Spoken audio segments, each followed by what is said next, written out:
میں سیاست کے کا مقصد بھی جانتا ہوں، اسی لیے میں نے خطبے کے اندر جب خطبہ شروع کیا میں نے رسول اللہ صلی اللہ علیہ وسلم کا حوالہ دیا، الحمدللہ الذی جعل السیاست من سنن الانبیاء والصلاة والسلام علی من قال کانت بنو اسرائیل تسوسهم الانبیاء۔ لیکن عقل سے پیدل یہ سیاسی جاہل حدیث کے الفاظ کو کیا سمجھتے ہیں؟ یہ ریاست مدینہ کی بات کر رہے ہیں۔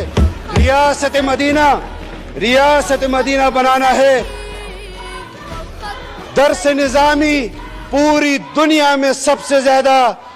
قرآن و حدیث کا علوم شروحات وہ برصغیر میں لکھی گئی، ان کا سربراہ ریاست مدینہ یہاں بنا رہا ہے، آپ کے بچوں کے لیے ریاست مدینہ پسند کر رہا ہے، اور اپنے قاسم اور دوسرا کیا نام ہے اس کو آکسفورڈ میں ریاست مدینہ سمجھنے کے لیے بھیجا ہے۔ جب آپ آکسفورڈ سے ریاست مدینہ سیکھیں گے تو پھر یہی حال ہوگا جو تمہارا ہے۔ آؤ ریاست مدینہ، ہم تمہیں پاکستان کے مدارس پڑھائیں، تمہیں پاکستان کے علماء پڑھائیں، تمہیں قرآن و حدیث کے علوم ہمارے استاد پڑھائیں، تو تمہیں علم